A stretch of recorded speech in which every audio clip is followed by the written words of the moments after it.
Salute, future tech winners. This is your host, Chris. Welcome back to JumpStart IT Academy channel. Today, let's get right into it. Today, I wanted to talk about after my 30 years of experience in tech, well, 30 plus, things that I hate about the industry. And I'm just gonna put it out there. Now, some of you are on the fence. This is not to persuade you or to influence you to look at tech in a negative manner.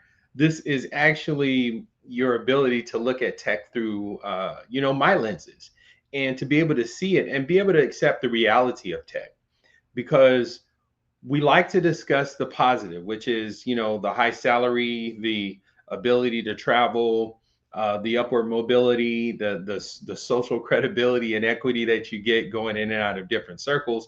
When people find out that you're involved with tech, especially if they don't know much about the industry, and even if they do know about the industry, once you've achieved a certain level of success in this industry, there comes with it respect and honor and recognition. So, number one, I would say one of the things, or number one thing I hated about tech, or I hate about tech, is constantly studying.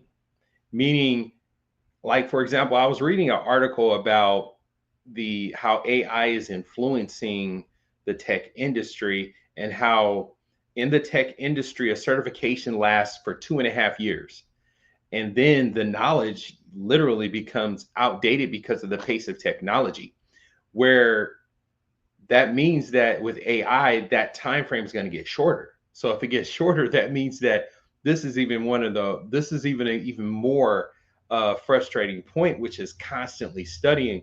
You're constantly studying because it's a knowledge economy, and you have to keep up with the knowledge. If you don't keep up with the knowledge, you're just going to get left behind. And without having that knowledge in a knowledge economy, you're pretty much going to be impoverished. And then they're going to select somebody that does have that knowledge. But even if you do have the knowledge, once you get experience, that means that knowledge now has potency, because people can see that you've applied it, and they can actually examine the results that you have gotten from it. So I would say one of the things that I hate, the number one, or not necessarily in a sequence, but this is just the sequence I came up with. But one of the things I hate is just constantly learning and constantly learning. So if a certification expires, you gotta, re-up a certification. So, and that's actually number two. So the constant learning doesn't necessarily have to be a certification. I use that as an example, but point number two is that certifications do expire. So I guess you can combine both of those together. So one and two is constantly learning, and number two is the expiration of the certifications, meaning certifications will have like a 3-year period attached to them. So just imagine you spending a year and a half, and then the certification expires after 3 years. That's just the reality of it. Now, for you to recertify, it may not be that difficult, but nonetheless, it does still take time to be able to recertify. So just keep that in mind. Certifications don't have a long shelf life. In terms of technology, it could be like bread. You sit it on the shelf, and then all of a sudden you go back and look at it, and then at 3 years later, and it's molded, meaning that because technology moves so fast, that knowledge is outdated. You're going to have to go ahead and get recertified, and you may have to get recertified in something that you're not familiar with. So that adds on time to it. So therefore, with certifications, you really got to have a plan, and you really got to make sure that when this certification expires, if it expires in 3 years, at the 1.5 year mark, I'm going to have to start working on that next certification. Number three, I would say incompetent leadership. And I'm going to add a caveat, not just incompetent leadership, like you're going to go into tech and you're just going to have bumbling idiots everywhere leading the smart people. No, I don't mean that. I mean incompetent leadership due to favoritism or nepotism. This is something that is, I would assume pervasive in every industry, but when I see it in tech, it does frustrate me, and it's something that I hate, even though it's human nature, and it's something that happens in every industry. I just wanted to point that out. I've experienced this on several occasions and had some very unfortunate incidences that happen.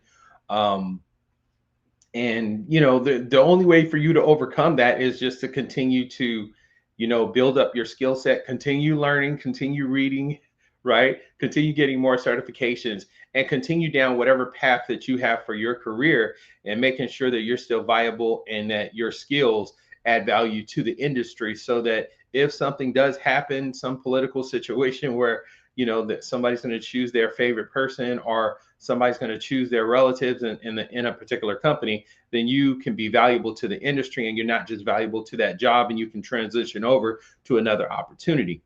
Number 4, you're only as good as your last project or you're only as good as your last success. That's the way it is in tech. Now, I'm speaking from a point of view of implementation. If you are in operations, nonetheless, you're only as good as the last problem that you solved. That's just the way it works. Because once there's another problem, that problem now takes priority, and you're going to be able to you're going to be evaluated based on how you deal with that problem. So that's how it is. The way I would have coworkers ask me how I was able to thrive being a consultant. And I told them it's kind of like being a gunslinger. You're in the wild, wild west where I just was confident and competent in my skill set, knowing that I can go to any town and get rid of the bad guys, meaning the terrible technology problems that a company was facing.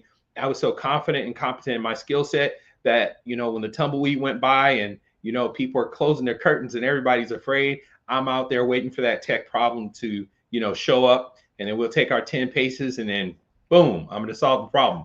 That was my mindset and how I looked at it, because I knew that my skills were portable and they were I can mobilize them in any company settings, because technology is technology. That's just the way it works. Number 5, last but not least, the high stakes, meaning the high risks, and that taps into the pressure. There could be a lot of pressure, especially if you're a senior level or a principal level engineer. You're dealing with some of the biggest problems, some of the highly visible problems of the corporation. Just know that when you're dealing with highly visible problems, a lot of people are going to be looking at you and wanting to see if you're going to be able to pull it off and solve it. So that can be a lot of pressure. But if you're confident and competent and you're courageous, then you'll be able to compete at the highest level. Those are the 4 C's that I teach. When you're working with those 4 C's, meaning you're confident, competent, courageous, and competitive, you'll be able to take on those challenges, and you won't even be looking backwards. You'll be looking forwards, because you'll know that you can accomplish whatever it is in front of you, because you know that you have learned the skill set at a point where you should be able to troubleshoot, analyze, collect data, separate and isolate, find the root cause, and provide solutions, test them, validate that the solution works, and then keep it pushing. That's how it should be. So I just want to share with you those 5 things that I hate about the tech industry after 30 years of experience in tech. And I hope this has been helpful to you. This is not to steer you away from the tech industry. It's just to be real and just to be pragmatic, so that you can say, hey, you know what? This guy has 30 years of experience in the tech industry, and it's not all roses and wearing flower glasses and everything's beautiful. There are some challenges involved with it, but nonetheless, I do appreciate the 30 plus years I've had in this industry, and I look forward to 30 more if possible. So I want to say salute to your future tech winners, and thank you for watching this video, and I will see you in the next video. Go ahead and like, share, and comment and subscribe. And if you like what you heard, go ahead and share the word. I'll see you in the next video. Peace.